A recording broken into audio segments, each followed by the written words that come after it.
Pronto, a Miriam está chegando.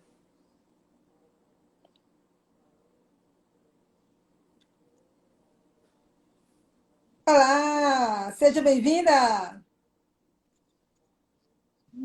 Opa, estávamos com um problema técnico aqui, mas já resolvido.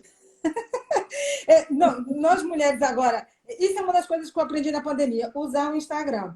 Eu não sabia, então eu tenho aprendido muitas coisas, né? Inclusive, principalmente, usar a tecnologia para como forma de comunicação, porque é o que nós temos agora, né? Aliás, isso é uma forma de comunicação super importante. E ter acesso a meio de comunicação é um direito fundamental das pessoas, em especial nesse momento de confinamento e distanciamento social. Como é que eu digo para uma mulher que ela pode acessar, por exemplo, os equipamentos que estão disponíveis aí, em caso de violência, em caso de saúde, se ela não tiver internet? Não tem outra maneira de fazer. Então, ter acesso à internet é um direito essencial das pessoas, é uma questão de sobrevivência nesse momento de pandemia. Mas, Mina, eu já apresentei você, não sei se você estava vendo ou não estava, né? Quando eu falei de Não, eu você, já lhe estava com apresentei, um probleminha tentando técnico, não entrar estava aqui. ouvindo. Ah, legal. Mas eu já apresentei você, já disse que você é uma grande feminista, ativista, que fez sua carreira dentro dos sindicatos e que hoje continua ativista e é uma ativista de peso, tem muito conhecimento e tem muito com que contribuir para essa discussão agora. Sempre teve essa preocupação com as mulheres e com a vida da mulher, porque ser só mulher é, já é um ponto importante. Agora, olhar com esse olhar, ter esse olhar diferenciado, compreender que nós mulheres temos necessidades diferentes dos homens, eu acho que isso é o foco da questão.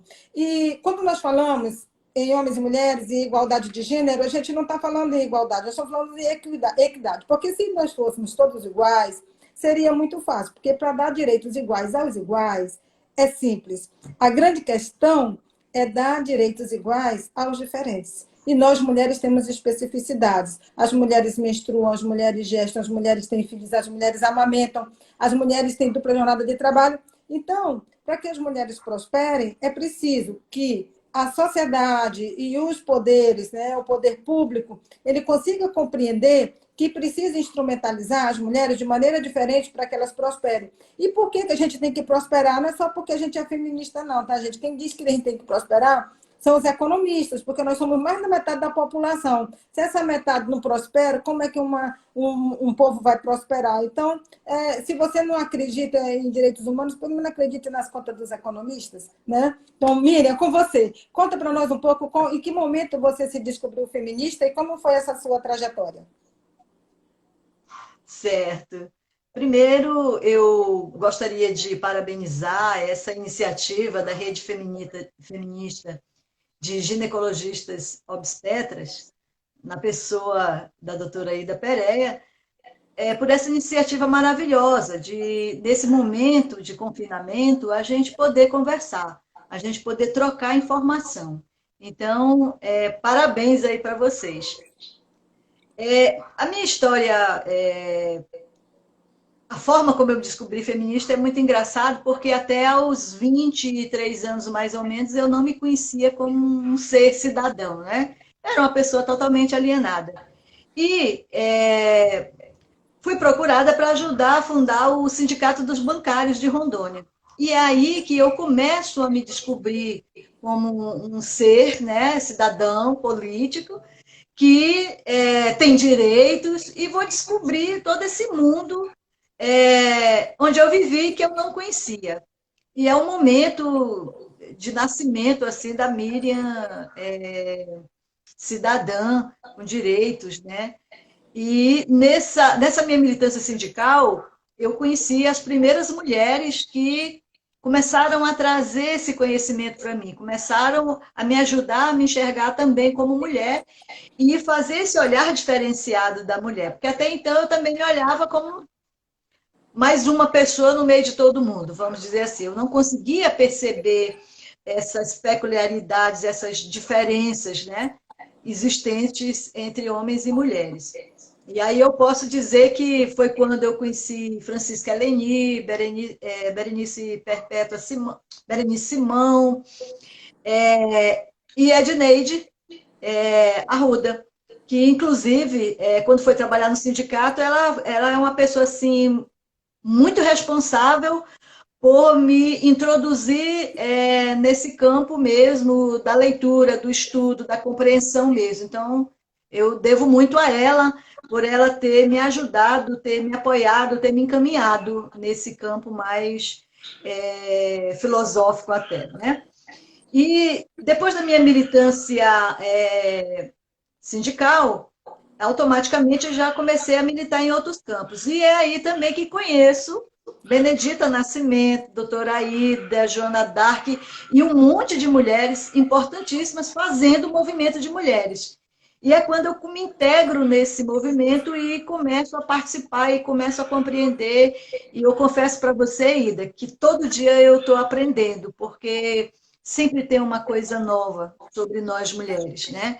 E quando você começa a discutir feminismo, direito da mulher, direitos sociais, reprodutivos, e você vai ampliando, ampliando, ampliando, e você percebe que sempre tem uma coisa nova. Então, hoje, para além do feminismo, tem tantas outras nuances e vertentes que precisam ser discutidas, principalmente quando você começa a sair para as outras áreas, como, por exemplo, LGBTQ, né, que é uma coisa que é muito nova para mim. A Então, eu discussão, estou né? sempre nesse processo de aprendizado. Então, quer dizer, além de discutir o direito da mulher, os direitos sociais, você começa a discutir, a perceber as diferenças e discutir opções de resolução para cada uma. Então, nós temos a mulher que trabalha fora de casa, que tem uma demanda por direitos sociais e reprodutivos. Nós temos a mulher que não trabalha formalmente, mas fica dentro de casa, cuidando da família, fazendo tudo acontecer, que também tem uma outra demanda. E aí nós temos as mulheres que envelhecem, que tem outra demanda, e assim vai, né? Para a gente discutir o feminismo e toda essa gama de assuntos que envolve a mulher, a gente não consegue fazer isso num bate-papo, né? E aí é por isso que eu parabenizo essa iniciativa da rede, porque eu acho que aqui nós vamos ter possibilidade sempre de conversar sobre uma coisinha, e nessa coisinha a gente vai tecer a rede, né? Cada nozinho que a gente fizer ali é a rede que a gente está tecendo. Então, essa minha experiência, esse olhar feminista que ele vem construído, né, junto com todas essas mulheres, ele é muito importante para que eu me tornasse a pessoa que sou hoje. Nós tivemos uma experiência no município de Porto Velho, que foi uma experiência no momento em que a gente tinha que fazer políticas públicas, e foi o momento em que a gente testou todas aquelas nossas propostas, e a gente concluiu que sim, todas essas propostas que a gente constrói com a mulherada para resolver esses problemas, essas demandas, elas são factíveis, né? A gente testou e viu que deu certo. Então, podemos fazer mais. E nesse momento que a gente está se encaminhando de novo para o processo eleitoral, é mais um momento que a gente tem que tensionar, a gente tem que colocar as pautas feministas ali na mesa, a gente tem que colocar as nossas necessidades, as nossas demandas e forçar um comprometimento das pessoas que estão se colocando aí à disposição de mandatos, né? Então é muita coisa para a gente conversar, né, Ida? Temos muito assunto para conversar. Eu acho que a gente pensar nesse momento das eleições que se aproximam, que a gente nem sabe, já foram adiadas, a gente nem sabe se ocorrerão agora ou não e de que maneira ocorrerão. Eu acho que a gente tem que de fato, pautar isso, não importa qual seja o partido que vai estar aí posto, né? A gente precisa pautar as questões feministas. Nós precisamos pautar, porque precisa haver um compromisso do governo, porque nem sempre que um candidato se compromete, isso não é garantia de que ele vai cumprir.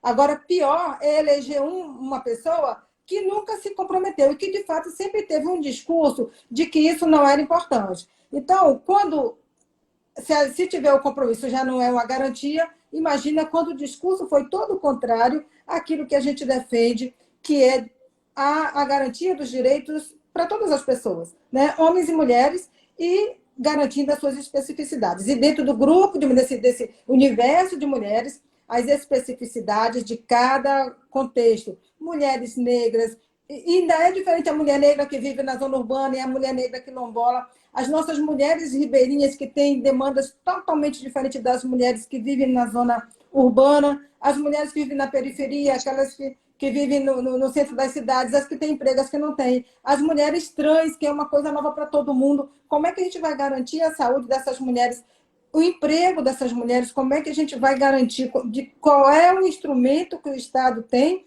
para garantir esse emprego? Garantir a escolaridade primeiro, né? Porque essas mulheres elas já têm uma enorme dificuldade de permanecer na escola, né? As mulheres trans.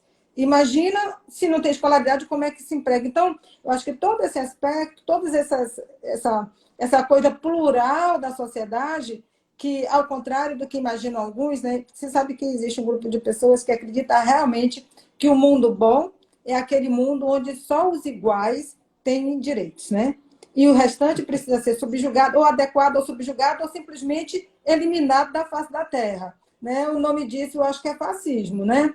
E existe um outro grupo, não, que acredita realmente que a pluralidade é que faz a prosperidade, que faz uma sociedade para frente, né? Então, eu acho que você assim, tem estudado, tem um bom discurso sobre isso, e aí a gente queria ouvir um pouco sobre essa questão, né, dessa pluralidade e como a pandemia, né, tem afetado as mulheres nessa pluralidade de forma diferente, e também como a gente vai se colocar na eleição, né?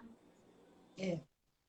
A gente, para falar sobre essa questão das mulheres agora nesse processo da pandemia, a gente precisa ir um pouquinho antes, porque influencia muito esse estar nesse momento agora, né? Que é a questão de você ter um governo federal, você ter na liderança do governo federal uma pessoa que não se comprometeu com as questões das mulheres, você ter pessoas que simplesmente não compreendem as questões das mulheres. Você tem uma ministra de Direitos Humanos que ela não sabe para onde vai essa discussão dos direitos das mulheres. Então, assim, são pessoas despreparadas totalmente, ausente de conhecimento da causa para ocupar o espaço onde estão. E isso faz uma diferença muito grande, Ida, porque uma boa parte disso que nós estamos vivendo, e aí depois eu vou falar um pouquinho mais sobre a violência contra a mulher, mas, de uma maneira geral, essa questão das mortes que a gente tem, todo esse contexto que envolve a sociedade na pandemia, é exatamente marcada por um governo que não tem iniciativas. E não tem iniciativas por quê? Porque não está preocupado com as pessoas, porque não fez compromisso com as pessoas, e os que mais sofrem são os que mais precisam, né? Que é a grande maioria, que somos... nós não estamos dentro daqueles 2% dos mais ricos, então nós estamos para cá. Então, é essa maior parte que precisaria de políticas públicas, né? Que tipo de política pública de enfrentamento? E nós conversamos isso alguns minutos atrás, que eu já vinha conversando com algumas pessoas também que já trabalharam no serviço público, né? E aí a gente falando de políticas públicas. Se esse governo federal não tivesse entrado em guerra com os governadores e com os prefeitos, a questão do cadastramento das pessoas que iam receber o benefício, por exemplo, já estava resolvido. Por quê? Porque as prefeituras têm o CRAS, que tem uma capilaridade muito grande no Brasil, teria resolvido esse cadastramento em tempo recorde, né? E mais, se a gente tivesse também dirigentes no governo do Estado e nas prefeituras que também tivessem tomado iniciativa, e não estou dizendo que todos não tenham tomado iniciativa, um aqui, o Taculá, tomou alguma iniciativa, teria atuado junto com o governo federal para complementar esse benefício de R$ 600 com algumas ações também que contribuísse para manter as pessoas em casa. Porque a maior parte das pessoas que não estão em casa adota o seguinte discurso: os empresários, que não correm nenhum risco de vida, né? Porque vão para os seus iates, para suas fazendas, se isolaram totalmente. Mas o negócio deles tem que funcionar. Então, eles querem que tudo funcione, mas quem vai morrer é o trabalhador que vai ter que chegar até lá na empresa para trabalhar. Então, ele usa esse discurso. E tem aquele trabalhador que é informal, que precisa ir para a rua para trabalhar e que diz que não pode ficar em casa. Então, nós temos ali aquelas pessoas que a gente precisaria manter em casa, assistidas pelo governo federal, estadual e municipal. Se esses poderes tivessem se juntado para apoiar essas pessoas, com certeza a gente podia fazer um lockdown sem muita discussão, a gente não viveria mais esse processo, que já está para mais de 90 dias, né? Você faz um lockdown de 15 dias, fecha tudo, e depois você vai saindo. Quer dizer, a gente não estaria nesse sofrimento, fecha, não fecha, vai e volta, e o número de mortos cada vez maiores, né? O número de pessoas que são atingidas fatalmente cada vez maior, e com perspectiva, inclusive, de piora, de mais de 50 mil pessoas. Então, é um número alarmante. Então, essa é uma parte que eu acho que a gente precisa discutir, né? E precisa cobrar. A gente tem que cobrar, sim, do governo do estado, a gente tem que cobrar do município, a gente tem que cobrar de vereadores, a moçadinha que se trancou em casa, né? Tem que cobrar dos deputados federais, tem que cobrar de todo mundo. Esse povo está aí para isso, para ser cobrado, né? E a parte disso aqui, nós temos também a questão mais específica das mulheres na pandemia, que é agravado por duas coisas mais. Uma foi o aumento da violência, né? A violência aumentou o número de denúncias, aumentou o feminicídio. Todos esses dados, quando você compara com o ano passado, você vê aí um crescimento de 50%. E também aumentou o empobrecimento da mulher. E olha como que isso é tão complicado, é tão complicado. Se você vai, no momento de pandemia, a mulher que tem um emprego formal e vai trabalhar em casa, a carga de trabalho dela aumenta, né? Porque ela tem que dispor aquele horário para a empresa, ela tem que cuidar das tarefas, porque ela liberou a pessoa que ajudava ela com os serviços domésticos, né? Então a pessoa foi para casa, nem sempre com salário, né? E aí tem gente que mandou a empregada para casa e não quero saber disso. Nós temos uma pequena parcela que não, muito consciente, mandou a sua secretária para casa e mantém o seu salário.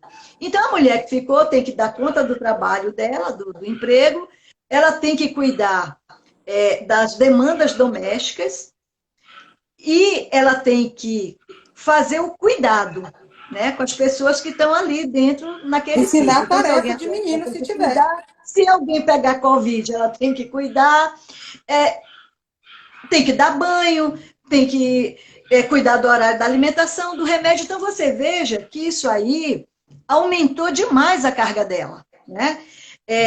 E aí a gente pode pensar, não, mas aí tem um companheiro. Quem tiver um companheiro, tem um companheiro para dividir as tarefas. O que não é bem verdade, né? Nem sempre é verdade. Existe, né?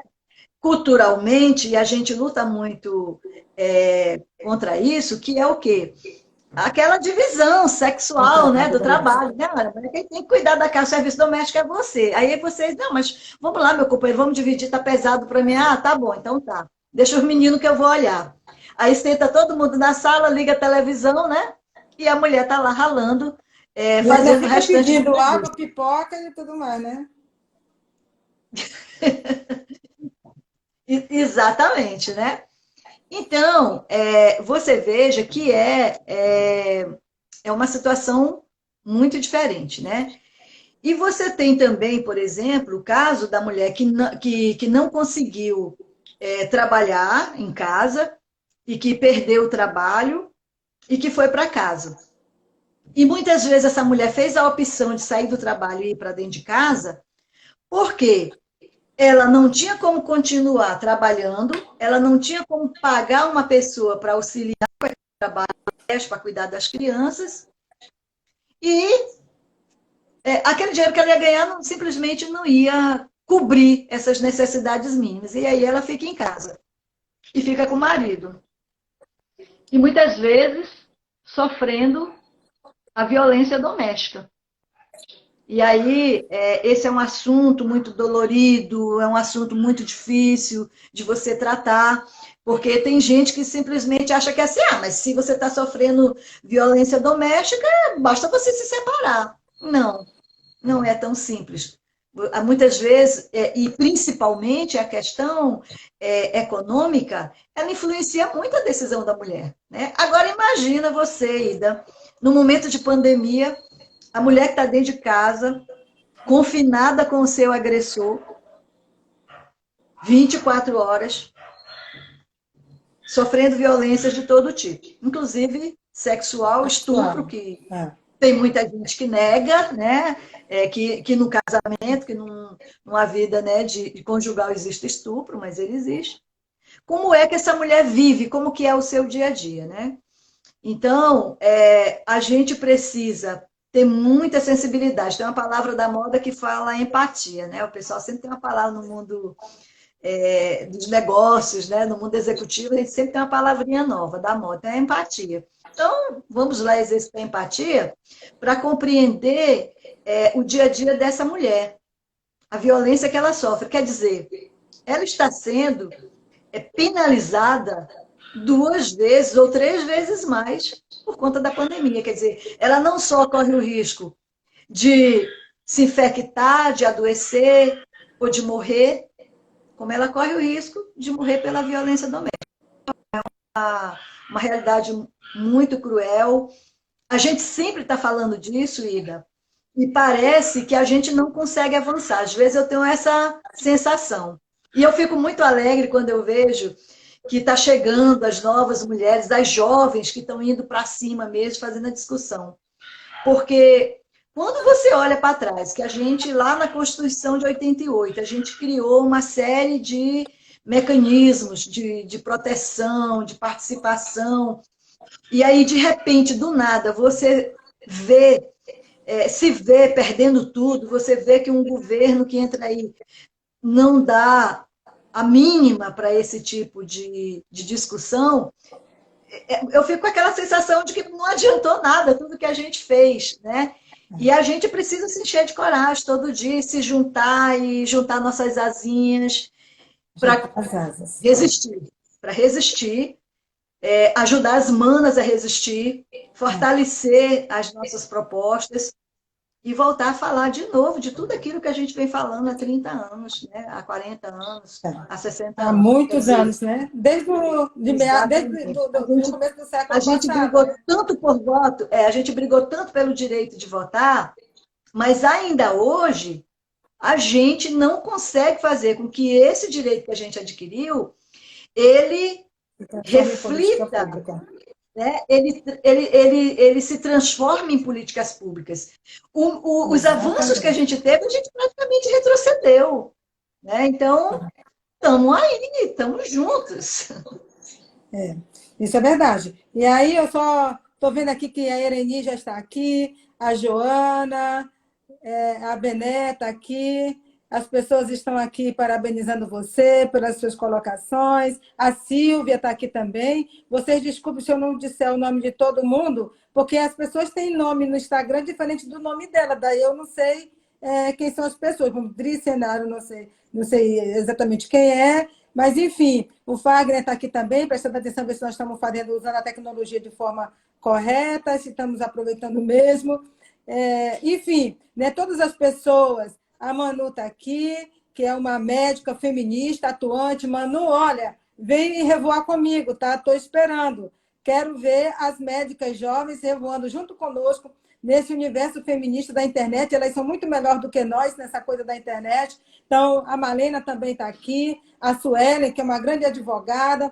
Então, esse é o desafio. Vem revoar conosco. Uma coisa bacana, que eu não posso deixar de dizer, é que a Miriam está lá em Natal e está revoando comigo aqui em Porto Velho. Né? Nós estamos revoando juntos e separados por essa distância física enorme. Então, nós estamos distantes fisicamente, mas nós não estamos distantes realmente. Né? É um distanciamento físico, mas não é eu nem diria que é social, porque a gente está junto. Mas isso só é possível porque nós estamos no extrato da sociedade, sabe, Miriam? Daquele extrato de mulheres que têm acesso à internet e que podem estar sentadas a essa hora aqui, passando uma hora conversando. Essa não é a realidade de todas. Né? Você acabou de discorrer sobre as dificuldades todas de tantas mulheres que tem por esse país, por esse imenso país, e o acesso à comunicação é uma dessas dificuldades. Eu fico imaginando, a gente fala assim, olha, se você tiver violência,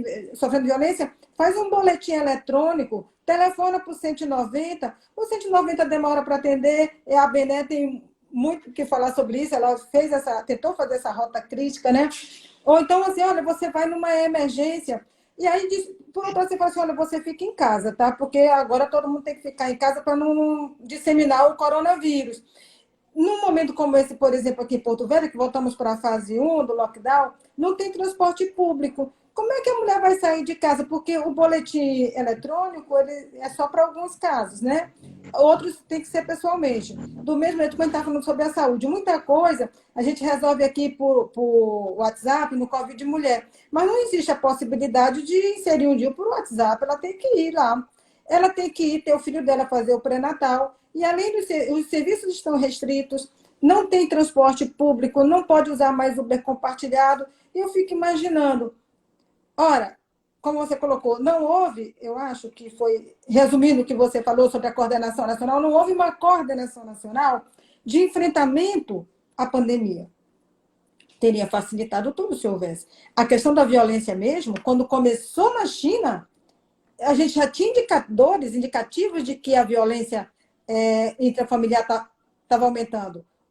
Na Espanha, imediatamente o governo tomou providência. Na Espanha, na Alemanha, e todos os países da Europa, eles tomaram providência. E a gente já tinha um indicativo. Ora, se aumentou lá, por que não aumentaria aqui? Então, o acesso teria que ter sido ampliado e não restringido, né?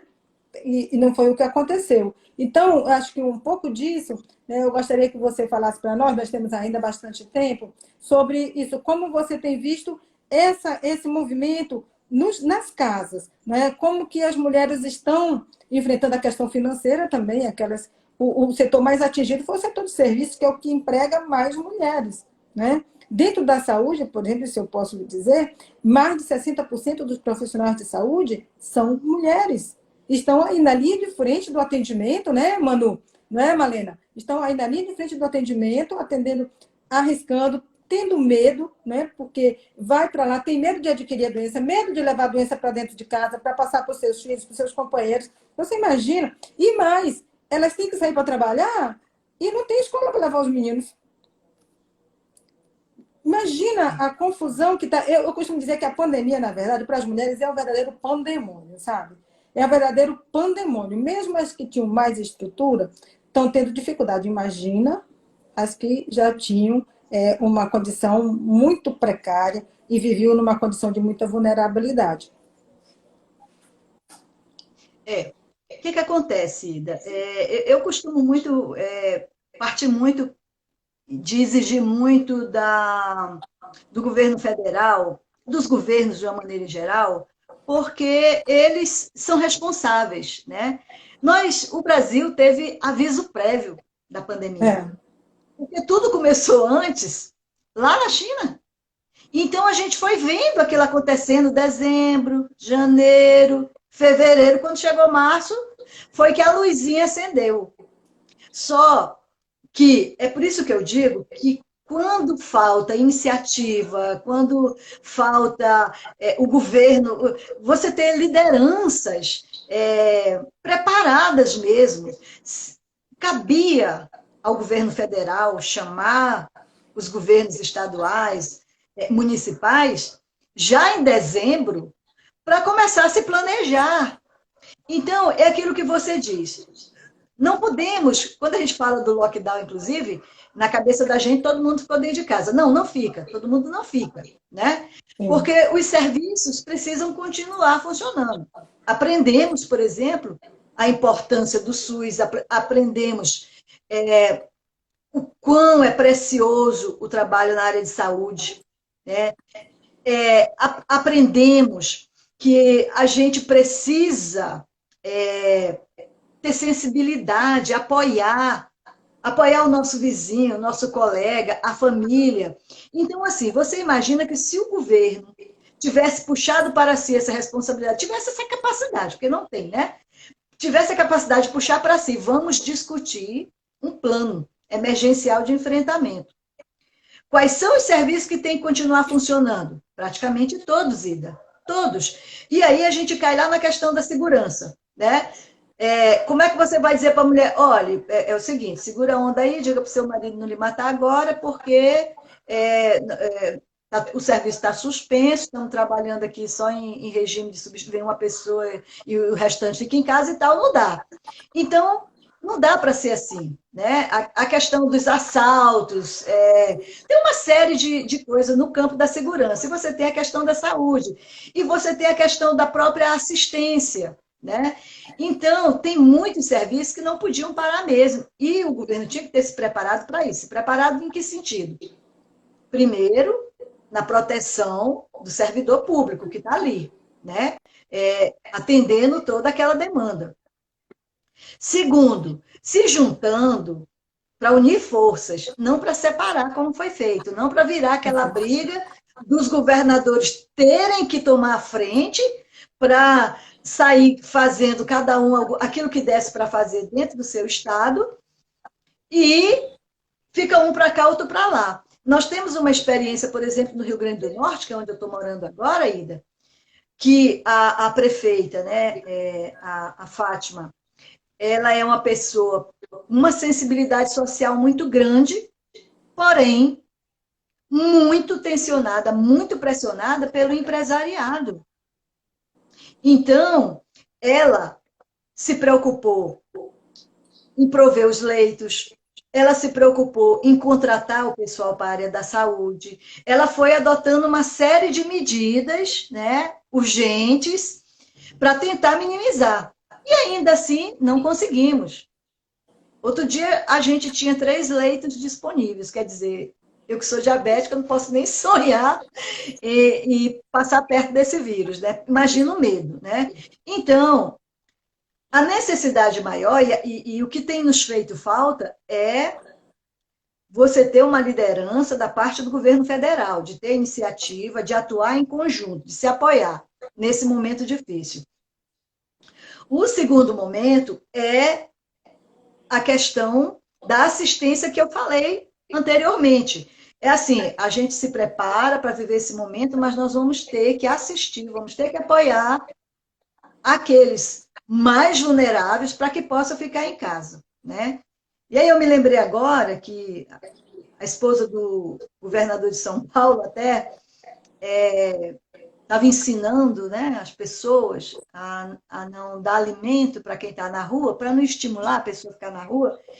E aí eu fico me perguntando, né, quando foi que o meu projeto de vida foi um dia eu sonho em morar na rua, né? Ninguém vai morar na rua por escolha, né? Porque sonhou, projetou aquilo para a vida, vai ser muito legal. Todo dia eu ficar lá esperando alguém me dar um marmitex. Nunca, ninguém. Isso é indigno, né? As pessoas falam, é porque não tem onde morar mesmo, ou não tem o que comer.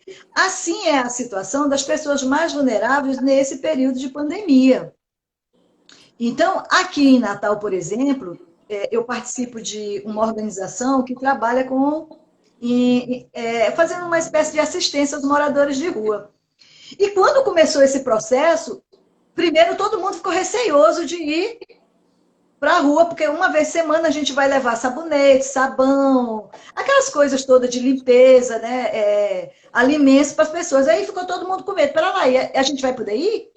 E como é que vai ser essa entrega? Como é que é? E aí passamos uma semana debatendo ali, montamos uma estratégia para deixar as coisas tudo arrumadinho e vazar e deixar o pessoal chegar, enfim.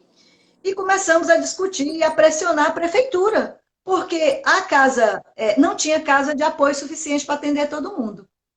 E aí a gente começou aquela tensão. Então, aluga um hotel, bota todo mundo lá dentro, mas tira da rua, né? Senão, vai começar a aparecer as pessoas mortas na rua. É uma indignidade. E assim a gente foi tensionando. Em termos quando a gente discute política pública, aí o pessoal diz, mas não tem dinheiro para isso. O governo não tem dinheiro para isso. E nós estamos passando por um momento difícil, vai ter muita dificuldade, a arrecadação caiu. Nunca Ida, tem dinheiro. ida.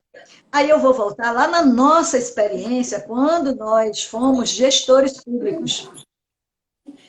Eu me lembro, hoje eu conversei com uma auditora, a Ana Cristina, a auditora lá da prefeitura, sobre isso. Eu me lembro que um dia o prefeito queria, Roberto Sobrinho, queria que a gente fizesse isenção de IPTU. Aí eu procurei o procurador falou, Miriam, olha, sinto muito, não pode dar isenção dos juros, do não sei o quê, do IPTU. Ah, não pode, não pode. Aí eu falei, mas o prefeito se comprometeu e tal, para lá, foi para cá, foi para lá. Aí fui buscar informações em outros lugares. E alguém chegou e falou assim, Miriam, basta alterar a lei. Aí eu falei, então tá. Então essa questão do orçamento, não está previsto na LOA, não sei de onde, é um momento de pandemia, é um momento onde a gente, o governo decreta o estado de calamidade pública, e é um momento em que os gastos que você vai fazer para atuar nessa pandemia, eles têm um tratamento diferenciado. Ou seja, na verdade, não tem a vontade mesmo de resolver o problema. Às vezes eu acho, Ida, que tem uma pequena camada da sociedade e do governo federal que quer que a gente morra mesmo. Né? É como aquela servidora do INSS que falou, vai economizar, vai sobrar dinheiro lá da aposentadoria. Então, é pavoroso, é horrível a gente discutir sobre essas condições, né? Faltando esse compromisso com a vida, né? Faltando esse compromisso com um país mais justo, né? com justiça social. É muito difícil a gente discutir nesses termos. Eu vou beber uma aguinha e eu volto. Eu estava pensando sobre isso. Hoje me peguei pensando, será que existe um grupo de pessoas que acredita que se morrer uma parte vai ficar melhor? Porque é tanta falta de compromisso com a vida que eu me peguei pensando isso. Essa coisa de vamos todos para a rua, tem que ir mesmo, e vamos abrir tudo, porque senão a economia acaba. Eu fico pensando, gente, se tivesse adoecido todo mundo de uma vez, se morrer todo mundo de uma vez também, a economia também vai quebrar, até que se restabeleça isso, até que se treine novas pessoas. Será que eu não penso nisso? Mas esta semana, hoje especificamente, eu pensei nisso. Mas será possível que existe um grupo de pessoas que acredita que se morrer um bocado fica melhor? Porque não é possível, né? Uma falta de compromisso tão grande com a vida. No que diz respeito, sabe, Miriam, às mulheres e aos direitos sexuais e reprodutivos, nós tivemos, a própria ONU, ela tem a ONU, a OMS, eles têm assim, um rol de serviços que são indispensáveis, que são essenciais. Não são urgentes, mas são essenciais. E eu acho que tem uma certa confusão sobre isso. No primeiro momento da pandemia, embora a gente tivesse tido um prazo para se organizar, parece que pegou todo mundo, né, de calças curtas, porque de uma hora para outra todo mundo fica em casa. Um dia eu estava na rua, outro dia disseram, não saia mais, eu fiquei aqui. E assim foi com todo mundo. Né? E a gente, esses serviços, embora que não eram urgentes, eles foram todos desmobilizados, falando da saúde, da segurança, também deve ter ido por aí, eles foram desmobilizados para atender a Covid, atender pessoas que tivessem infectadas com Covid, ou potencialmente infectadas e por aí. E também tudo foi reduzido para evitar a circulação de pessoas e, com isso, evitar a circulação do vírus. Bom, mas existem serviços que são essenciais, aqueles que não podem faltar justamente em tempo de pandemia, guerra, enchente, vulcão, terremoto, que não podem faltar, que a ONU elenca como esses não podem faltar justamente nessa época, que é a anticoncepção, atendimento às vítimas de violência, a violência sexual, a assistência ao parto não pode faltar, né? Ao pré-natal, ao parto e ao puerpério, porque senão a pessoa escapa de morrer da doença ou da tragédia, né? E vai morrer de outra coisa, como está acontecendo no Brasil, né? Eu vi, essa semana teve uma audiência de conciliação aqui, eu fiquei acompanhando pela internet, e a presidente do Conselho de Medicina colocou justamente isso. Ela disse, muito bem, nós estamos aqui discutindo Covid, mas já existe um plano para a gente começar a atender as pessoas que vão começar a morrer de outras doenças? né? Porque as outras doenças, uma pedra na vesícula, por exemplo, não era uma emergência, mas ela pode, de uma hora para outra, virar uma emergência. E o que a gente faz com isso?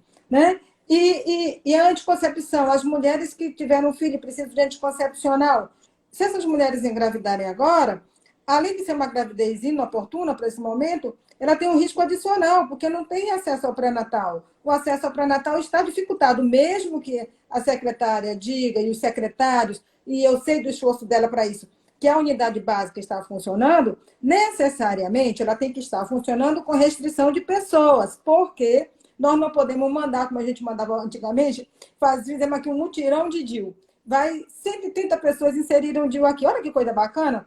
Não existe a possibilidade de fazer isso hoje. O ambulatório de DIU, que aqui era feito que ainda é feito pela doutora Malena Silvier, que voltaram a atender, era de porta aberta. Pode mandar quantas pessoas. Tivesse 5, atendia. Se tivesse 10, atendia. Hoje a gente não pode fazer isso, para evitar que as pessoas fiquem juntas. Tem que marcar uma de cada vez, a cada meia hora e tal. Então, todo esse problema, ele precisa estar no momento, está passando a hora de os governos se estruturarem para garantir esse problema. Senão, a cauda desses meses de pandemia, isso vai se arrastar e vai ter uma consequência tão negativa na vida das mulheres, que nós vamos ter aí um incremento de mortalidade materna, já está estimado em 25%. Ou seja, um país que tinha um compromisso de reduzir essa mortalidade para 35 por 100 mil até 2030, se sofrer esse incremento, nós vamos bater nas mesmas taxas que nós tínhamos no começo, lá por volta da década de 90. Nós vamos estar aí acima de 80 por 100 mil nascidos vivos a mortalidade materna. Então, lógico, a gente compreende que o esforço da saúde é no sentido agora de salvar vidas, mas a gente precisa salvar a vida das mulheres também. Não é razoável a gente pensar que a mulher escapa do Covid e morre de feminicídio, e morre de morte materna, e morre de um abortamento, e morre de tantas outras coisas. Então, e vão morrer também porque a depressão, você sabe que a depressão é um fator adoecedor grande que também causa a morte de muitas pessoas. E as mulheres estão, neste momento, confinadas nas suas casas, vivendo todo esse tipo de problema. Alguém tem que acordar para isso. E essa é uma das razões da nossa revoada. E por que a gente revoa de pá? Porque a gente precisa se apoiar. Né? Essa é a ideia. Uma mulher apoia a outra. A gente não pode ver uma mulher passando por tudo isso e não pensar numa solução. É lógico que a gente não pode só pensar que nós vamos resolver. Né? A gente é solidário, nós temos sororidade, mas a gente tem que, principalmente, instar o poder público a assumir a sua responsabilidade. Os equipamentos sociais, eles precisam ser disponibilizados pelo poder público. A educação mesmo está um pandemônio, né? Assim, como é que essas crianças, como é que vai ficar a escola, como é que as mães estão se virando em casa para acompanhar esse negócio aí das aulas pela internet, para aquelas que estão acompanhando, né? Porque quem não tem computador em casa, tem 3 filhos, só tem um computador. Como é que os 3 meninos assistem aula no mesmo computador? Não existe essa possibilidade. Então, são todos esses problemas. E aí, considerando que a eleição se aproxima, como você imagina que nós vamos pautar uma questão que para nós, que foi agravada por essa questão tão nova, que é a questão da pandemia? Porque isso não vai acabar agora não, Tamília.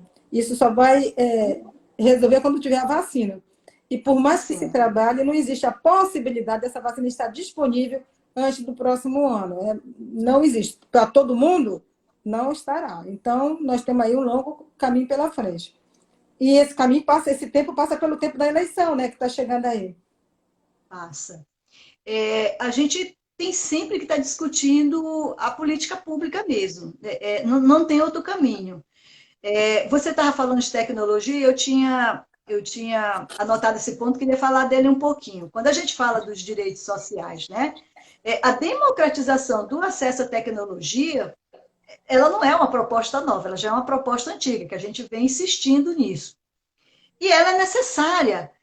Você imagine que se nessa pandemia nós tivéssemos, pelo menos, resolvido essa questão do acesso à tecnologia, de você ter uma internet grátis para todo mundo, de você, de cada pessoa poder ter um computador, do aluno por exemplo, o aluno da escola pública, vou falar do mais carente, do aluno da escola pública, que entre o material, o kit escolar que ele ganhe o seu computador, né?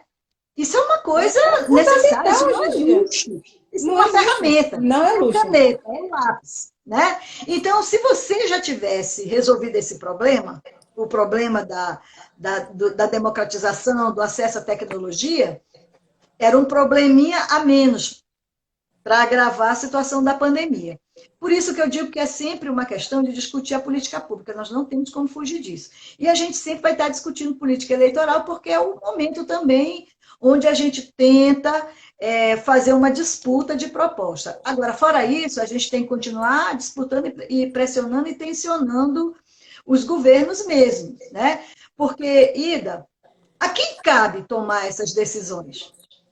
A quem está no poder. Quando a gente fala da questão dos recursos, não, mas não tem dinheiro, não está arrecadando, vamos todos passar por uma dificuldade financeira, vai cair isso, vai cair aquilo, vai. Nós estamos sabendo. E o que é que o governo está discutindo já, preventivamente, para minorar, não é resolver, é para minorar todo o caos que vai acontecer decorrente disso, porque vai piorar, como você disse. E vai piorar a questão social, a questão financeira, quer dizer, a questão do empobrecimento, ele vai aumentar.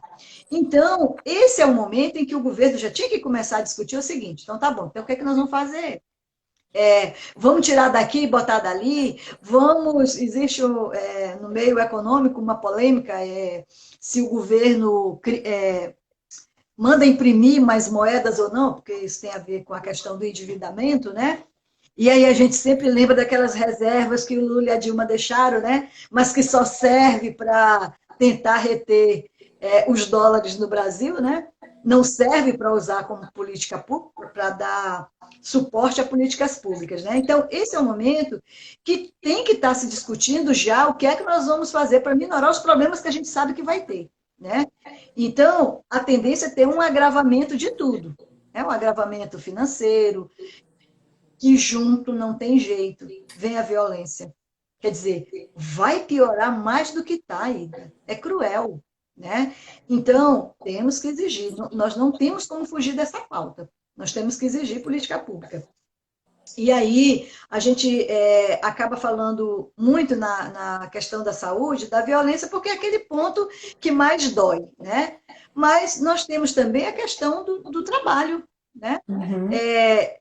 Eu participei de uma discussão também com um grupo que estava falando o seguinte, olha, vamos então transformar as mulheres em empreendedoras para resolver o problema do trabalho e da renda, né? Só que a mulher empreendedora, né, eles querem ensinar a mulher a fazer paninho de prato, né?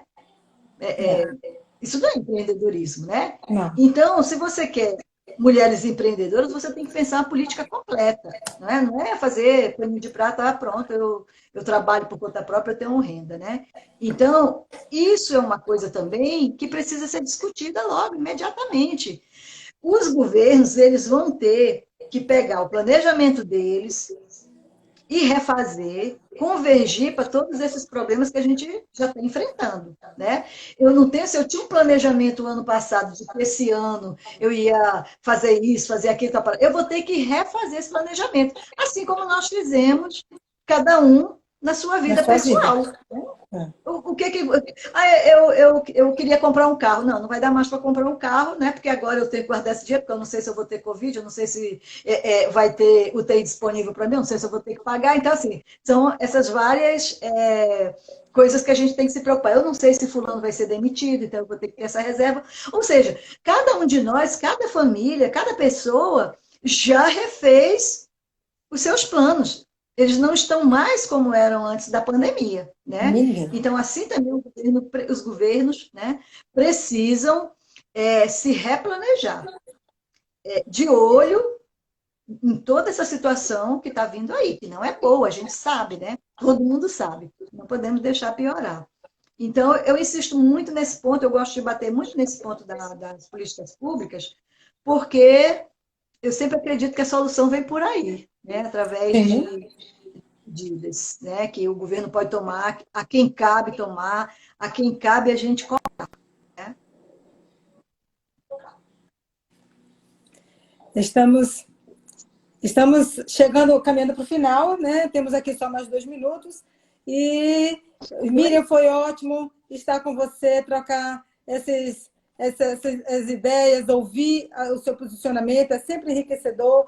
E agradecer as pessoas que estão conosco aqui. A Tainara acabou de entrar, Miss Leléu e Renata Cruz. Quem mais está aqui? Gente, desculpa se eu não disser o nome de todo mundo, é porque a letra aqui é muito pequena e eu, mesmo de óculos, eu não consigo enxergar. Mas, assim, nós desafiamos outras mulheres a vir revoar conosco. Miriam, você está desafiada a convidar uma outra feminista para revoar com você. E as que estão nos ouvindo também estão todas convidadas. Entrem em contato conosco. Vamos continuar falando nisso. Eu acho que isso pode fazer uma corrente do bem, unir as mulheres e, principalmente, fazer com que a gente não se sinta sozinho nesse momento e que a gente crie forças para continuar pleiteando políticas públicas. Eu acho que é por aí que passa também. É para isso que existe um governo. Não é governo máximo nem governo mínimo, é governo necessário. Né? Então, se um governo ele não supre as necessidades dos seus cidadãos, ele não está cumprindo o seu papel. Olha, foi ótimo, Miriam. Eu vou deixar aqui esse último minuto para você se despedir de todas nós. Nós vamos... Ali estão todas convidadas, nós aqui do Fórum. A mulherada, para a gente bater um papinho ali no Zoom, para a gente se ver. Tá certo. Ó, foi um prazer muito grande estar aqui conversando com você, Ida. E é um prazer muito gostoso também saber que as nossas amigas estão todas aí. A gente começa a conversar, as ideias começam a fluir, e isso é muito gostoso. E eu quero aproveitar esse último momento para lembrar aqui a nossa campanha silenciosa, né?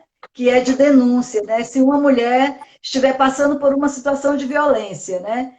E apresentar esses X de batom na mão, a gente deve imediatamente Miriam, tira só um pouco a mão do rosto, tira só um pouco a mão do rosto para sair na foto. Pronto. Alguém fotografa, por favor, e marca a gente. Joia. Então, vamos ajudar as mulheres que estão em situação de violência. Se a gente perceber que a gente tem que denunciar, a gente tem que apoiar. Em briga de marido e mulher, a gente mete a colher. Todas as mulheres juntas, vamos fazer uma revoada, vamos continuar juntas. Vamos sim. Vamos resistir.